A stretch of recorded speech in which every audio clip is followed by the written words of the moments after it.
नमस्कार दोस्तों, स्वागत है आपका स्टडी फॉर सिविल सर्विसेज में। वीडियो को पूरा देखिए। कोई भी आपका फीडबैक है, कोई सजेशन है, तुरंत वीडियो में कमेंट करके जरूर बताइए। अच्छा लगे तो वीडियो लाइक जरूर कर लीजिए और ऐसे वीडियो लगातार फ्री में बिना किसी एडवर्टीजमेंट के पाने के लिए चैनल को तुरंत सब्सक्राइब कर लीजिए और बेल आइकन को जरूर टैप कर लीजिए ताकि आगे भी सारे वीडियो आपको मिलते रहे। यूट्यूब में फॉलो करते हैं तो प्लीज ये वाला फ्री टेलीग्राम चैनल जरूर ज्वाइन कर लीजिएगा। सारे नोटिफिकेशन, सारे अपडेट यहीं पे आते हैं, ध्यान रखिएगा। स्टडी फॉर सिविल सर्विसेज का कोई भी पेड ग्रुप अगर आपको ज्वाइन करना है तो सिर्फ 8564805309697523860455 यही नंबर है हमारे, सिर्फ जहां पे कॉल या व्हाट्सएप कर सकते हैं।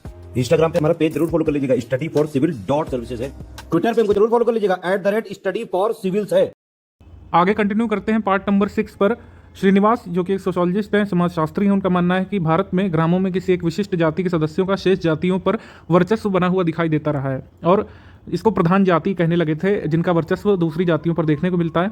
वो क्यों देखने को मिलता है? इसके मानदंड इस प्रकार हैं कि संख्यात्मक प्रभुत्व होगा, जिस जाति की संख्या ज़्यादा होगी, जो मेजॉरिटी में होंगे, दूसरों पर रूल करने की कोशिश करते रहे भारतीय ग्रामों में। आर्थिक संसाधनों पर उनका नियंत्रण होगा या तो भूमि पर नियंत्रण होगा ज़्यादा, ठीक है। राजनीतिक सत्ता पर नियंत्रण होगा, उच्च अनुष्ठानिक स्थिति होगी, हो सकता है कि वर्णक्रम में या जाति व्यवस्था में उनकी स्थिति ऊंची हो, और पश्चिमी पद्धति को अपनाने वाले वो लोग पहले वर्ग अगर हों तो भी जो है उनको इस तरीके का बेनिफिट मिलता रहा है, ठीक है। काफ़ी हद तक ये चीज़ें आज भी लागू होती हैं कि जो मतलब मेजॉरिटी में है किसी ग्राम में या फिर जो है जिनके पास ज़्यादा भूमि है ग्राम में, तो उनका वर्चस्व दूसरे लोगों पर देखने को मिलता है, लेकिन अब उतना इंटेंस नहीं रह गया जिस प्रकार से चीज़ें बदली हैं आज के समय में। बाकी यहाँ पर कुछ इसी को एक्सप्लेन करने के लिए थ्योरी दी गई है जो अभी इतना ज़रूरी नहीं है आपके लिए। अब हम वैश्विक संदर्भ में निर्धनता पर बात कर लेते हैं। निर्धनता वैसे तो आपका मेन जीएस का पार्ट हो गया, लेकिन कहीं ना कहीं कुछ ऐसे इंपॉर्टेंट चीज़ें हैं जिसको शॉर्ट में एक बार डिस्कस कर लेते हैं निर्धनता के बारे में। जैसे निर्धनता की अगर हम बात कर लें तो निर्धन शब्द का मतलब है जो धनी नहीं है। तो पहले तो हमें धनी को परिभाषित करना होगा कि जिसके पास धन है या फिर धनी कौन है। तो हर एक देश के जन समुदाय में कुछ ऐसे समूह होते हैं जो अन्य समूहों की तुलना में कम धनी या फिर निर्धन होते हैं और उन्हें इसी तरीके से श्रेणीबद्ध करते हैं, ठीक है। लेकिन निर्धनता आधारित व्याख्यान निर्धनता के सर्वमान्य स्तरों से संबंधित होता है। अधिकांश देशों ने आय और उपभोग के आधार पर अपनी परिभाषाएं बनाई हैं कि कौन निर्धन है, कौन जो है धनी है, ठीक है। तो एक जीवन स्तर की परिभाषा ली जाती है, जो उस तरीके के जीवन स्तर को जी पा रहा है तो मतलब वो गरीबी रेखा से ऊपर हो गया, और जो उसके नीचे है तो उसको निर्धन कह दिया। इस तरीके की परिभाषाएं अलग अलग देशों ने अपने लिए बनाई। अच्छे जीवन स्तर के संदर्भ में विभिन्न देशों की अपनी अपनी धारणाएं हैं, ठीक है। मान लीजिए कोई देश जो है काफ़ी मतलब उत्कृष्ट देश है, वहाँ पर जितना पैसा एक व्यक्ति के पास है वो दूसरे देश में काफ़ी धनी माना जाता है, लेकिन उस देश में वो निर्धन माना जाता है। ऐसी अलग अलग अवधारणाएं हैं। तो अब अगर इस तरीके से देखें तो एक निर्धनता की परिभाषा बन ही नहीं पाएगी वैश्विक स्तर पर, तो बिल्कुल नहीं, क्योंकि हर देश कोई धनी है, कोई निर्धन है, कोई जो है उतने ही डॉलर अगर किसी के पास है तो एक देश में धनी माना जाता है वो, लेकिन दूसरे देश में काफ़ी निर्धन माना जाता है। तो वर्ल्ड बैंक ने क्रय शक्ति समता यानी परचेसिंग पावर पैरिटी के आधार पर निर्धनता का अनुमान यहाँ पर लगाया था सबसे पहले। तो वर्ल्ड बैंक जो है निर्धनता का आकलन कैसे करता है? परचेसिंग पावर पैरिटी पर यानी ट्रिपल P पर। ये ध्यान रखना है आपको। ट्रिपल P के अंतर्गत एक देश से दूसरे देश में पाए जाने वाले मूल्य या लागत संबंधी अंतर शामिल होते हैं और इससे जो है आसानी से निकल आता है कि जो है कौन सा देश निर्धन है, कौन सा धनी है, ठीक है। इसमें असली उत्पादन और आय आधारित अंतर्राष्ट्रीय स्तर की तुलना भी हो जाती है इस आकलन से। वर्तमान समय में क्या है, जब हम वर्तमान की स्कीम्स डिस्कस करेंगे तब बताएंगे, लेकिन विश्व बैंक ने सबसे पहले 1993 की कीमतों पर $1 से कम प्रति व्यक्ति प्रतिदिन उपभोग करने वालों को निर्धन कहा था। यानी कि $1 एक व्यक्ति अगर एक दिन में एक्सपेंडिचर नहीं कर सकता है तो वो निर्धन है वर्ल्ड बैंक के अनुसार, ठीक है। तो समय के साथ साथ मानव निर्धनता की संकल्पनाएं बदली हैं, क्योंकि क्या आप मानते हैं कि सिर्फ $1 में मतलब मान रहे हैं कि खाली उपभोग, क्या केवल उपभोग से जीवन चलता है? नहीं, जीवन को चलायमान रखने के लिए बहुत सारे फैक्टर जरूरी होते हैं, शिक्षा, स्वास्थ्य, ठीक है, ये सब, इन सब की भी संकल्पना जरूरी थी। तो शिक्षा, स्वास्थ्य, स्वच्छता, इन सभी पहलुओं को शामिल करने के बाद जो है ऑब्वियसली परिभाषा बदल जाएगी, क्योंकि केवल फूड इंटेक से जो है आप नहीं निकाल सकते कौन निर्धन है कौन नहीं, क्योंकि जो धनी है वो तो और भी सारी सुविधाएं ले रहा है, वो तो अलग अलग तरीके की सर्विस एंजॉय कर रहा है, तो ये भेदभाव हो जाएगा ना फिर धनी और निर्धन की परिभाषा में। तो धीरे धीरे डेफिनेशन इवॉल्व होती गई। पर्यावरण के स्थायी विकास यानी सस्टेनेबल डेवलपमेंट से संबंधित कई समझौते हुए सन 2000 में अक्टूबर में संयुक्त राष्ट्र सदस्य देशों के सभी राज्य अध्यक्षों ने गरीबी उन्मूलन, मानव प्रतिष्ठा और समानता के संवर्धन और शांति लोकतंत्र स्थापित रखने के लिए पर्यावरण संबंधी स्थायी विकास के लिए जो है खुद को प्रतिबद्ध किया। इस तरीके से क्या चीज़ इवॉल्व होती है? मिलेनियम डेवलपमेंट गोल्स इवॉल्व होता है इस प्रतिबद्धता से, ठीक है। इसको मिलेनियम डेवलपमेंट गोल्स या फिर सहस्त्राब्दी विकास लक्ष्य कहा गया, ठीक है। ये आज भी रिलेवेंट है, कई बार स्टेट पीसीएस इसको पूछते रहते हैं, ठीक है। तो 2015 इसका लक्ष्य रखा गया था मिलेनियम डेवलपमेंट गोल्स को अचीव करने का। ये गोल्स एक बार जरूर देखिएगा। अत्याधिक गरीबी और भुखमरी का उन्मूलन, स्त्री पुरुष समानता और महिला सशक्तिकरण का संवर्धन, सार्वभौमिक प्राथमिक शिक्षा को प्राप्त करना, बाल मृत्यु दर में कटौती लाना, मातृ स्वास्थ्य को बेहतर बनाना, HIV, एड्स, मलेरिया, अन्य रोगों को रोकना, पर्यावरण और पारिस्थितिकीय संतुलन कायम करना और विकास हेतु वैश्विक सहभागिता सुनिश्चित करना। तो ये हो गया मिलेनियम डेवलपमेंट गोल। मोटे तौर पर क्या था कि जो विकसित देश हैं, जो समृद्ध देश हैं, वो विकासशील देशों की या अल्प विकसित देशों की मदद करने वाले थे। तो ऐसी तरह की दो अवधारणाएं हैं, एक मार्च 2002 में मैक्सिको में मोंटेरो में और सितंबर 2002 में जोहानिसबर्ग साउथ अफ्रीका में विकसित देशों ने गरीबी से निपटने के लिए निर्धन देशों को आर्थिक सहायता प्रदान करने के लिए एक पूरा स्ट्रक्चर बनाया। ठीक है, भारत में निर्धनता की संकल्पना और मानदंड कैसे डिसाइड होते हैं। ठीक है, भारत में जो है निर्धनता का आकलन सबसे पहले किसने किया था, ये हम हिस्ट्री में भी पढ़ते हैं, दादा भाई नौरोजी ने किया था। 1871 में उनकी पुस्तक आई थी poverty and un British rule in India. उन्होंने बताया था कि किस तरीके से ब्रिटिश लोग जो है भारतीय रिसोर्सेज का दोहन कर रहे हैं। ठीक, फिर इस समय अगर आपसे पूछ लें कि भारत में गरीबी आकलन के लिए किन विधियों का प्रयोग किया जाता है, तो आप ध्यान रखेंगे कि सिर गणना विधि यानी कि हेड काउंट रेशियो है, कैलोरी इनटेक है, पारिवारिक उपभोग व्यय है और प्रति व्यक्ति आय है। ये 4 मानदंड हैं जिनसे इस समय वर्तमान में NSSO का डेटा यूज़ करके नीति आयोग जो है गरीबी आकलन करता है। भारत में निर्धनता का मापदंड निर्धारित करने के लिए आज़ादी के बाद से ही लगातार कई समितियां बनी हैं, उनको भी आपको पढ़ना एक बार ज़रूरी होता है।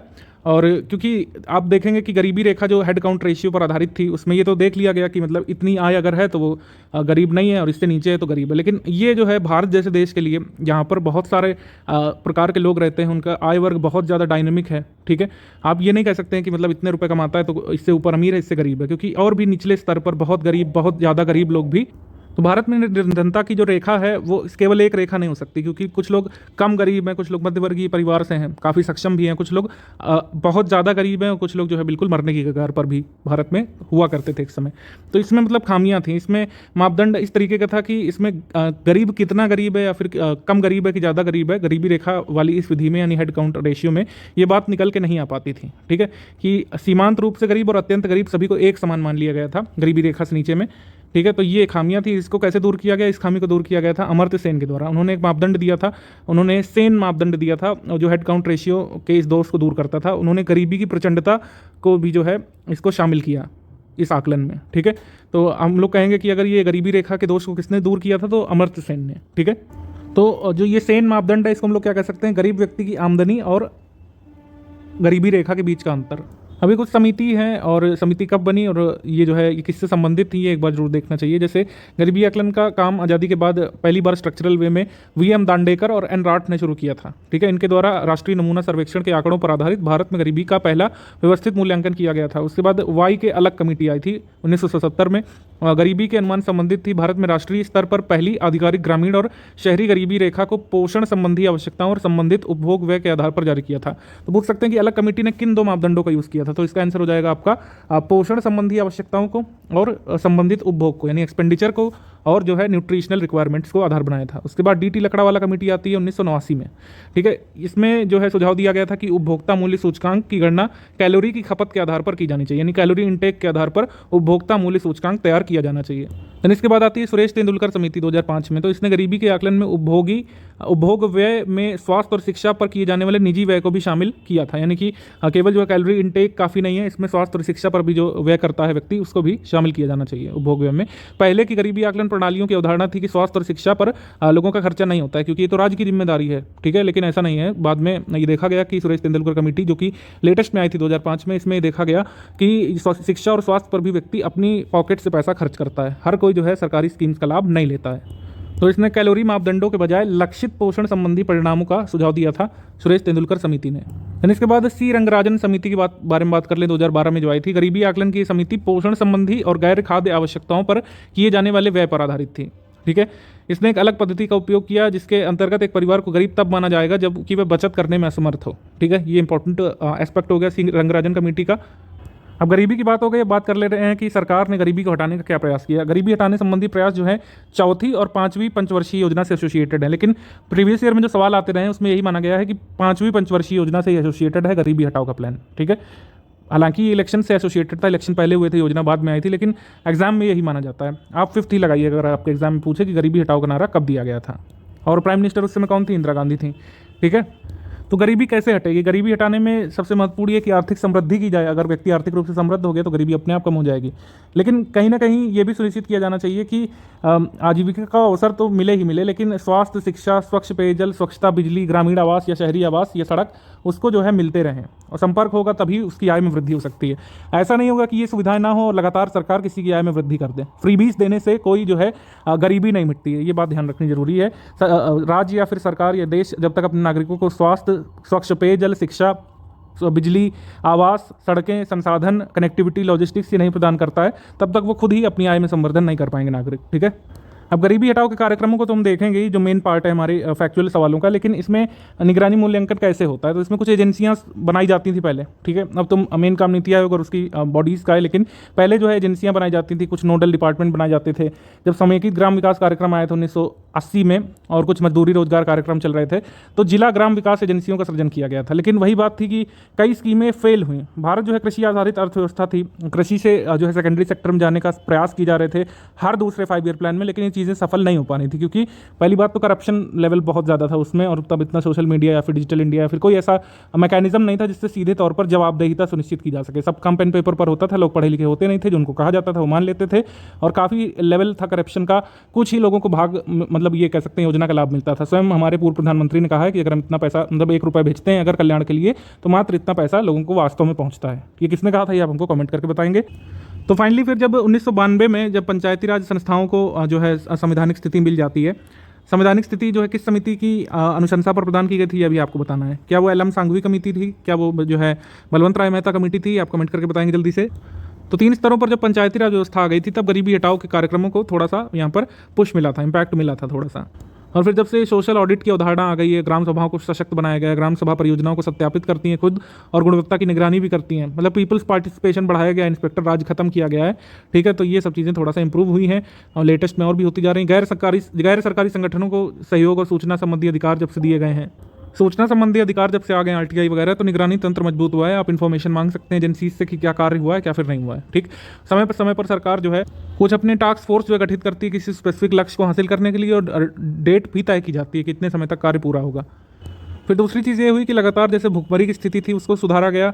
2001 से मजदूरी का आंशिक जो भुगतान है वस्तु के रूप में किया जाने लगा, यानी खाद्यान्न के रूप में, क्योंकि काफ़ी सरप्लस में अनाज था एफसीआई के पास, और जो है लगातार मजदूरी में ये शामिल किया गया कि अन्न जो है वो दिया जाएगा मजदूरी के रूप में। तो इससे पोषण सुरक्षा सुनिश्चित हुई और भुखमरी में थोड़ी सी कमी आई। निर्धनों का सशक्तिकरण भी काफ़ी हद तक इससे हुआ। फिर उसके बाद समूह गठन में महिलाओं पर विशेष ध्यान केंद्रित किया गया कि महिलाएं जो हैं समूह अपना गठित करें, क्योंकि उस समय भारत की स्थिति ऐसी नहीं थी कि सेकेंडरी सेक्टर में महिला एकदम से अकेले काम कर सके। जो भी बंधन थे, चाहे वो जाति के बंधन रहे हो, चाहे वो सामाजिक बंधन रहे हो या फिर पारिवारिक, तो उनको समूह गठन पर बल दिया सरकार ने कि उनका समूह बने, वो सेफ फील करें और फिर अपना जो है बेस्ट दे सकें। ठीक है, और ये दक्षिण भारतीय राज्यों में काफ़ी हद तक सफल रहे थे स्वयं सहायता समूह। अब तो नॉर्थ इंडिया में काफ़ी पेनिट्रेशन हुआ है सेल्फ हेल्प ग्रुप्स का, लेकिन काफ़ी हद तक शुरुआत में ही दक्षिण भारतीय राज्यों में ज़्यादा कारगर ये सेल्फ हेल्प ग्रुप्स रहे हैं। यहाँ पर मैं थोड़ा सा आपको गुड न्यूज़ देना चाहूँगा कि ये बोरिंग थ्योरी अब खत्म होती है। अब हम यहाँ पर फैक्ट पर आएंगे, क्योंकि ग्राम विकास कार्यक्रम और ग्राम विकास योजनाएं, इसमें जो है केंद्रीय स्तर की भी और बाद में आगे वाले हिस्सों में राज्य स्तर की डिस्कस करेंगे। इसमें होते हैं फैक्ट्स, और यही जो है आपके पेपर का करीब 50% भाग बनेगा। ठीक है, ग्राम विकास कार्यक्रम, ग्राम विकास योजनाएं, केंद्र और राज्य सरकार की ग्राम विकास संबंधी योजनाएं, ये करीब 50 से 55% पार्ट है। बाकी सब चीज़ें बहुत ज़्यादा सेकेंडरी हैं, लेकिन इस पार्ट पर आपको फोकस बहुत ध्यान से करना है, क्योंकि इसमें कई सारे फैक्ट होंगे, कई सारी क्रोनोलॉजी होगी और कई सारे जो है स्कीम्स होंगी, उनके कुछ फीचर्स होंगे, तो वो आपको यहाँ से ध्यान देने की ज़रूरत होगी, जो यहाँ पर रेड से अंडरलाइन किया हुआ है। तो इसमें एक सवाल रहेगा कि कहाँ से स्कीम्स को शुरू करें। क्या हम पहले से शुरू करें, क्या हम जो है पहली इंडस्ट्रियल पॉलिसी से लेकर के सामुदायिक विकास कार्यक्रम 1952 से शुरू करें, फिर एकदम लेटेस्ट पर आएँ, या हम अभी से शुरू करें, नई योजनाओं से शुरू करते हुए पीछे जाएं। थोड़ा सा यहाँ पर डिलेमा था, और कई बार क्लासिफिकेशन भी है स्कीम्स का। कोई स्कीम सोशल सिक्योरिटी से एसोसिएटेड है, कोई स्कीम जो है फाइनेंशियल इंक्लूजन से एसोसिएटेड है, कोई स्कीम जो है सेकेंडरी सेक्टर को प्रमोट करने से एसोसिएटेड है, या फिर एम्प्लॉयमेंट जनरेशन वाली पुरानी स्कीम्स हैं, तो उनको कैटेगराइज कैसे किया जाए। तो यहाँ पर हमने ये देखा है, इस तरीके से हमने किया है कि एक ही तरह की स्कीम्स को हम लोग पहले डिस्कस करेंगे, फिर दूसरी तरह की स्कीम्स पर आएंगे। यानी विमेन संबंधी स्कीम हम एक साथ डिस्कस करेंगे, रोजगार परक जो स्कीम्स आई थी केंद्र सरकार की, उनको एक साथ डिस्कस करेंगे, और जो फूड सिक्योरिटी की स्कीम्स आई थी उनको एक साथ डिस्कस करेंगे। तो सबसे पहले यहाँ पर शुरुआत करते हैं स्वर्ण जयंती ग्राम स्वरोजगार योजना की। ठीक है, अब यहाँ पर इतना इतना बड़ा नाम है इन सबका, तो हम इसको शॉर्ट में बोलेंगे। आगे स्वर्ण जयंती ग्राम स्वरोजगार योजना की जगह हम इस जो है एब्रिविएशन का यूज़ करेंगे आगे इसको डिस्क्राइब करते समय। स्वर्ण जयंती ग्राम स्वरोजगार योजना आई थी 1 अप्रैल 1999 में। ये योजना जब आई थी तो इससे पहले चल रही इन योजनाओं को मर्ज करके इसको क्रिएट किया गया था। ठीक है, इंटीग्रेटेड रूरल डेवलपमेंट प्रोग्राम चल रहा था, training of rural youth for self employment चल रहा था, उसके बाद development of women and children in rural areas in डवाकरा चल रहा था। अभी कब आई, इनके क्या फीचर्स थे वो हम आगे बढ़ते हुए डिस्कस करेंगे। Supply of improved tool kits to rural artisan SITRA चल रहा था, और गंगा कल्याण योजना चल रही थी, और 10 लाख कुओं की योजना या फिर मिलेनियम वेल स्कीम चल रही थी। तो इन सबको मर्ज करके एक स्कीम आई थी स्वर्ण जयंती ग्राम स्वरोजगार योजना। ठीक है, इसका मूल उद्देश्य था निर्धन लोगों की आमदनी में पर्याप्त वृद्धि करके उनको गरीबी रेखा से बाहर लाना, और इसमें छोटे लघु उद्यमों पर ज़्यादा फोकस किया गया था, और इसमें निर्धनों को संगठित करके उनको सेल्फ हेल्प ग्रुप्स का रूप देना, उन संरचना का निर्माण, इंफ्रास्ट्रक्चर डेवलपमेंट, गतिविधि झुंड की योजना बनाना, और सेल्फ हेल्प ग्रुप्स का सृजन, प्रौद्योगिकी, ऋण और विपणन पर फोकस किया गया था। तो ये ऋण देने की स्कीम थी, इसमें कुछ सब्सिडी भी थी ऋण में, वो सब फिगर्स आपके लिए जरूरी होंगे। और इसके लाभार्थी कौन थे? लाभार्थियों को स्वरोजगारी कहा जाता था, बीपीएल के नीचे होना अनिवार्य था। ठीक है, गरीबी रेखा के लोगों के परिवारों का चयन किया जाता था, ग्राम सभा उनके नाम अनुमोदित करती थी। ठीक है, आत्म सहायता समूहों का उद्भव जो है हम लोग कह सकते हैं कैसे हुआ था? अपनी बेहतरी के लिए जो लोग अपनी क्षमताओं का उपयोग करना चाहते हैं साथ मिल करके, तो बस यही उद्देश्य था एक आत्म सहायता समूह या फिर सेल्फ हेल्प ग्रुप क्रिएट करने का। अब इसमें मेंबर कितने होते हैं? 10 से 20 हो सकते हैं। कहाँ जहाँ पर परिस्थितियाँ ठीक नहीं, यानी कि हिली टेराइन एरियाज़ में जो है, या फिर विकलांग सदस्य हैं, अगर एक दूसरे की हेल्प करना चाहते हैं तो वहाँ पर संख्या न्यूनतम 5 हो सकती है। ठीक है, न्यूनतम संख्या कितनी हो सकती है सेल्फ हेल्प ग्रुप्स में? 5। सामान्य रूप से जितने भी लोग जुड़ेंगे सेल्फ हेल्प ग्रुप से वो जो है बीपीएल यानी बिलो पॉवर्टी लाइन होनी चाहिए, लेकिन ऐसा हो सकता है स्पेशल केसेस में कि अधिकतम 20% और अपरिहार्य स्थितियों में अधिकतम 30% लोग बीपीएल के ऊपर के भी जुड़ सकते हैं सेल्फ हेल्प ग्रुप्स में। ठीक है, ये ऋण से सब्सिडी योजना है, यानी एक हिस्सा ऋण का होता है जो धीरे धीरे चुकाया जाएगा। जो लोग कर्ज लेंगे, जो लाभार्थी या फिर जो सेल्फ हेल्प ग्रुप कर्ज लेगा वो चुकाएगा, उसका कुछ ब्याज होगा जो कि आरबीआई या फिर नाबार्ड निर्धारित करेंगे, और एक हिस्सा जो है सब्सिडी के फॉर्म में जाएगा जिसको नहीं चुकाना पड़ेगा। तो स्वर्ण जयंती ग्राम स्वरोजगार योजना में परियोजना लागत, यानी जो भी परियोजना लागत का आप ड्राफ्ट तैयार करेंगे उसका 30% जो है सब्सिडी देगी, सरकार देने वाली थी यानी दिया करती थी। ठीक है, तो ये 7500 रुपये मैक्सिमम हो सकती थी सब्सिडी, ये ध्यान रखिएगा। जितनी भी लागत जो है प्रोजेक्ट की होगी उसका 30% या अधिकतम 7500 रुपये सरकार देती थी। अनुसूचित जाति या अनुसूचित जनजाति के मामले में सब्सिडी परियोजना लागत का 50% हो सकती थी, और अधिकतम 10,000 रुपये हो सकती थी। ये दोनों फिगर याद रखना आपके लिए जरूरी है एग्जाम के लिए। अगर सेल्फ हेल्प ग्रुप्स हैं तो सब्सिडी योजना में परियोजना लागत 50% तक उपलब्ध रहती थी, और अधिकतम सीमा 1.25 लाख होती थी, यानी कि 1.25 लाख रुपए एक सेल्फ हेल्प ग्रुप उठा सकता था। अगर कोई एक व्यक्ति लोन लेने जा रहा है तो उसको 7500 मिलेंगे। अगर अनुसूचित जाति या जनजाति का एक व्यक्ति लोन लेने जा रहा है तो उसको परियोजना लागत का 50% या फिर अधिकतम 10,000 रुपये, ये हो गई। और सिंचाई परियोजनाओं के लिए सब्सिडी की कोई सीमा नहीं थी। ये महत्वपूर्ण बातें हो गई सब्सिडी के बारे में। फिर उसके बाद आ जाएंगे हम लोग संपूर्ण ग्रामीण रोजगार योजना पर। अब इससे पहले इसका बैकग्राउंड समझ लेते हैं, वरना थोड़ी सी कंफ्यूजन हो जाएगी। बैकग्राउंड के साथ ही जो पहले की योजनाएं हैं उसको भी समझ लेंगे यहाँ पर। ठीक है, वैसे ये संपूर्ण ग्रामीण रोजगार योजना कब आई थी? सितंबर 2001 में। ठीक है, लेकिन उससे पहले की योजनाएं क्या क्या थी तो यहाँ पर बैकग्राउंड इसका दिया हुआ है। 7वीं पंचवर्षीय योजना के पहले 4 वर्षों में मजदूरी रोजगार के 2 कार्यक्रम हुआ करते थे। राष्ट्रीय ग्राम रोजगार कार्यक्रम NREP जो कि अक्टूबर 1980 में शुरू हुआ था, और एक ग्रामीण भूमिहीन रोजगार कार्यक्रम, ठीक है, जो 6ठी पंचवर्षीय योजना के दौरान इंदिरा गांधी द्वारा 15 अगस्त 1983 को लॉन्च किया गया था। फिर अप्रैल 1989 में इन दोनों कार्यक्रमों को सिंगल कार्यक्रम 1989 में जो आया था जवाहर रोजगार योजना, इसमें विलय कर दिया गया था। ठीक है, इतनी बात हो गई।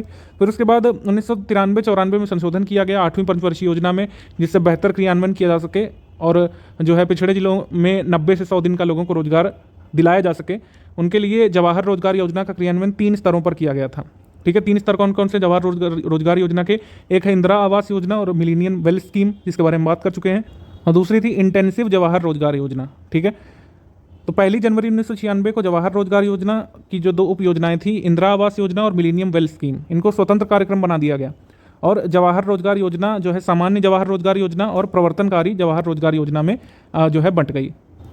तो जवाहर रोजगार योजना किन 2 कार्यक्रमों में बटी? सामान्य जवाहर रोजगार योजना और प्रवर्तनकारी या फिर अभिनव जवाहर रोजगार योजना। ठीक, उसके बाद जवाहर रोजगार योजना के परिणाम मूल्यांकन के बाद ये महसूस किया गया कि स्थानीय आवश्यकताओं पर आधारित ग्रामीण अवसंरचना को विकसित किया जाना चाहिए। यह भी महसूस किया गया कि ग्राम पंचायतें इन स्थानीय आवश्यकताओं को बेहतर तरीके से पहचान सकती हैं और आधारगत वास्तविकताओं के निकटतम रहती हैं। उसके अनुसार सरकार ने जवाहर रोजगार योजना को उपयुक्त दिशा देकर उसका पुनर्गठन करने का निर्णय लिया और ग्रामीण अवसंरचना के विकास को लक्ष्य बनाया, और फिर इसका नाम रखा गया जवाहर ग्राम समृद्धि योजना। जवाहर ग्राम समृद्धि योजना आती है 1 अप्रैल 1999 को।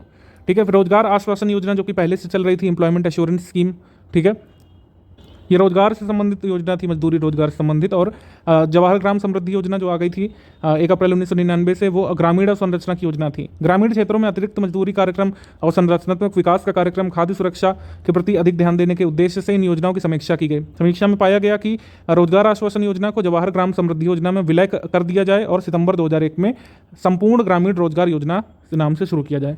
तो अगर आपसे पूछे कि संपूर्ण ग्रामीण रोजगार योजना किन दो योजनाओं को मर्ज करके आई है, तो उसका आंसर आप लगाएंगे जवाहर ग्राम समृद्धि योजना और रोजगार आश्वासन योजना। इन दो को मर्ज करके 2001 में संपूर्ण ग्रामीण रोजगार योजना आई है, ठीक है।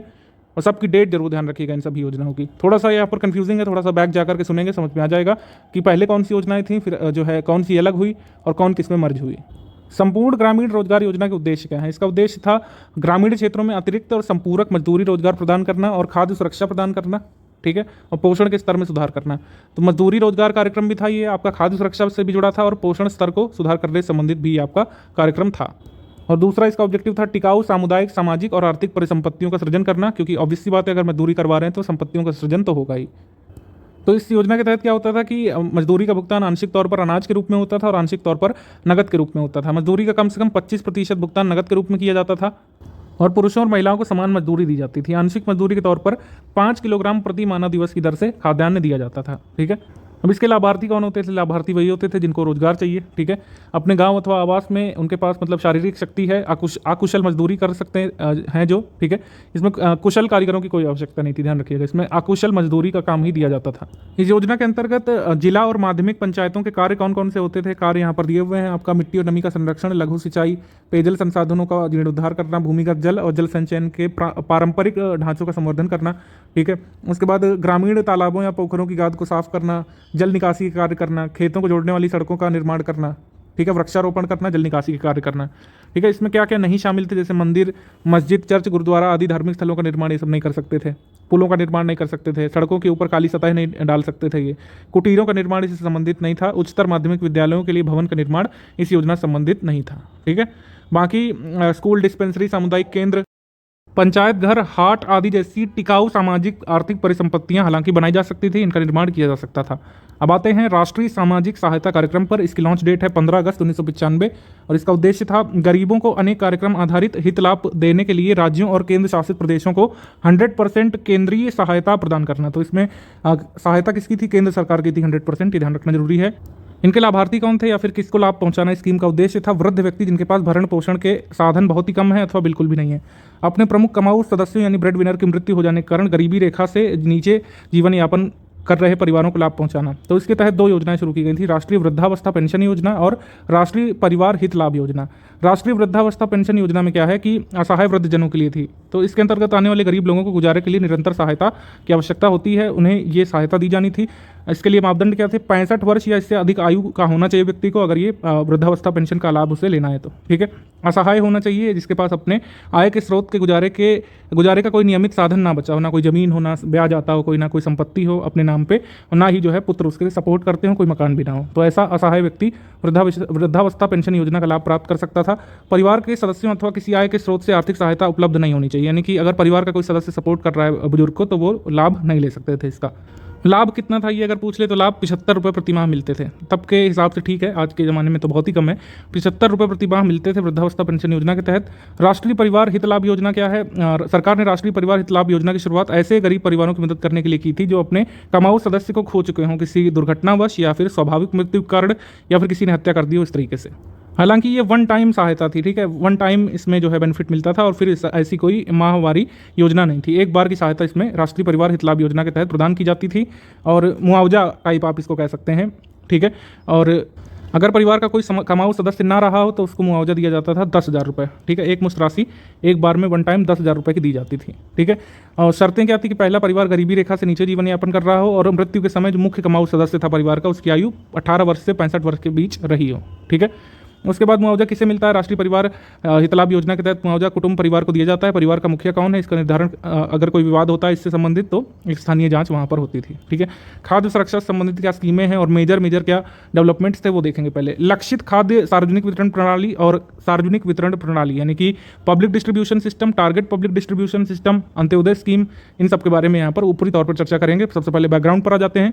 भारत में राशनिंग की शुरुआत जो है ब्रिटिश हुकूमत के समय हो गई थी 1939 में मुंबई में। ठीक है, उन्होंने सशस्त्र सेनाओं की बढ़ती हुई मांगों के कारण कीमतों के चलते शहरी उपभोक्ताओं के लिए खाद्यान्नों के समान वितरण को सुनिश्चित करने के लिए राशनिंग शुरू की थी। 1943 में सरकार द्वारा प्रथम खाद्य नीति समिति ने राशनिंग को जारी करने, आरक्षित भंडार के रखरखाव और ग्रामीण क्षेत्रों तक भी राशनिंग के विस्तार की सिफारिश की थी। ठीक है, निसंदेह ऐसा क्यों हुआ था, क्यों ब्रिटिशर्स ने राशनिंग की? क्योंकि 1942 में भयंकर अकाल पड़ा था बंगाल में और बर्मा का पतन हो गया था और बर्मा सबसे बड़ा सप्लायर था उस समय चावल का भारत के लिए। ठीक है, तो ऑब्वियस सी बात है कि राशनिंग की जरूरत थी क्योंकि खाद्यान्न कम थे और जिसके उपभोक्ता ज़्यादा हो गए थे। ग्रो मोर फूड की जो अवधारणा है, ग्रो मोर फूड कैंपेन की, ये सबसे पहले जो 1943 में ही आई थी, जो भी हमने ऊपर बात की कि बर्मा के पतन के बाद, बंगाल अकाल के बाद ग्रो मोर फूड कैंपेन की अवधारणा आई थी। फिर हालांकि जब अंग्रेज चले गए थे तो इसको सिस्टमैटिक तरीके से 1947 में जवाहरलाल नेहरू ने आगे बढ़ाया था। ठीक है, इन सब स्कीम्स, इन सब कह सकते हैं इवेंट्स, सिस्टमाइजेशन के बारे में हम अलग से पूरा चार्ट देखेंगे। अभी हम एक ऊपरी चर्चा कर रहे हैं खाद्य सुरक्षा का उद्भव भारत में कैसे हुआ था। तो रेशनिंग का पहला चरण जो है 1960 तक चला था, फिर धीरे धीरे जो है ग्रीन रिवॉल्यूशन के बाद 1970 से रेगुलर हो गया था ये आपका पब्लिक डिस्ट्रीब्यूशन सिस्टम अपने फुल मोड में शुरू हो गया था। गरीबों के लिए परिवार के स्तर पर सुविधाजनक कीमतों की में खाद्य उपलब्धता सुनिश्चित करने के लिए ये कारगर साबित हुआ और ये चूंकि आज भी चल रहा है तो कहीं ना कहीं स्कीम को हम लोग सक्सेसफुल भी मान सकते हैं। शुरू में काफ़ी आलोचना भी उसकी हुई थी कि शहरी लोगों को ज़्यादा लाभ दिया जा रहा है और जो है कुछ राज्यों में ग्रामीण निर्धनों को इसका लाभ दिया ही नहीं जा रहा है, पारदर्शी नहीं है, जवाबदेह नहीं है। तो इसमें कुछ जो है इंप्रूवमेंट्स किए गए बाद में। तो इसमें सरकार ने क्या चेंजेस किए कि पीडीएस यानी पब्लिक डिस्ट्रीब्यूशन सिस्टम को रिवैम्प करने के लिए कार्ड बनवाए। इसको बीपीएल कार्ड कहा गया। जो लोग बेलो पॉवर्टी लाइन यानी गरीबी रेखा से नीचे जीवन यापन कर रहे हैं उनको एक विशेष कार्ड जारी किया गया सफ़ेद रंग का। ठीक है, और उन्हें जो है जून 1997 से विशेष सब्सिडीकृत कीमतों पर अनाज बेचे गए। ठीक है, तो इसको कहा गया टारगेटेड पब्लिक डिस्ट्रीब्यूशन सिस्टम या फिर लक्षित सार्वजनिक वितरण प्रणाली। लक्षित सार्वजनिक वितरण प्रणाली जो है कब से शुरू हुई थी? जून 1997 से, याद रखिएगा। प्रत्येक परिवार को प्रारंभ में प्रतिमाह 10 किलोग्राम खाद्यान्न जो है विशेष सब्सिडीकृत कीमतों पर दिए गए थे, टारगेटेड पब्लिक डिस्ट्रीब्यूशन सिस्टम या टीपीडीएस में शुरुआत में। फिर इसके बाद फर्दर डेवलपमेंट होते हैं। 1 अप्रैल 2000 में बीपीएल परिवारों को प्रति परिवार मिलने वाली खाद्यान्न को प्रतिमाह 10 किलो की लिमिट से बढ़ाकर के 20 किलो कर दिया जाता है। ठीक है, एपीएल में इतना ही रखी गई थी, लिमिट 10 किलो रखी गई थी। 9वीं पंचवर्षीय योजना फिर आती है। इसमें बीपीएल के लिए निश्चित की गई वार्षिक आय जो है 20,000 रुपये थी, ये ध्यान रखिएगा। ये प्रीवियस ईयर में पूछा भी जा चुका है। फिर उसके बाद जब एफसीआई के पास ज़्यादा भंडार हो गया था अनाज का तो उन्होंने अनाउंस किया था 12 जुलाई 2001 को कि टीपीडीएस के अंतर्गत जो है 20 किलोग्राम की जगह 25 किलोग्राम दिया जाएगा जुलाई 2001 से। और निर्गम मूल्य क्या होगा? 4.15 रुपये प्रति किलो। चावल जो है 5.65 रुपये प्रति किलो निर्धारित किया गया। एपीएल परिवारों के लिए जो है 610 रुपये प्रति क्विंटल और जो है इसको 830 रुपये प्रति क्विंटल कर दिया गया था गेहूं और चावल के लिए क्रमशः। ठीक है, फिर उसके बाद दिसंबर 2000 में भी एक चेंज हुआ। अंत्योदय अन्न योजना लाई गई जिसके तहत निर्धनतम परिवारों को यानी poorest among the poor families को अतिरिक्त सब्सिडीकृत दर पर यानी सिर्फ 2 रुपये किलो पर गेहूं और 3 रुपये प्रति किलो की दर पर चावल 25 किलोग्राम खाद्यान्न दिए जाने की बात कही गई। फिर इसे और बढ़ा दिया गया। 1 अप्रैल 2002 से सरकार ने एपीएल, बीपीएल और अंत्योदय सभी परिवारों के लिए खाद्यान्नों को अब 35 किलोग्राम कर दिया है। ठीक है, ये महत्वपूर्ण है। और बिल्कुल आज के समय की अगर हम बात कर लें तो प्रधानमंत्री गरीब कल्याण अन्न योजना के बारे में आप जानते ही हैं। उसको हम लोग जब केंद्र सरकार की मॉडर्न स्कीम्स पढ़ेंगे तो उसमें हम लोग डिस्कस करेंगे।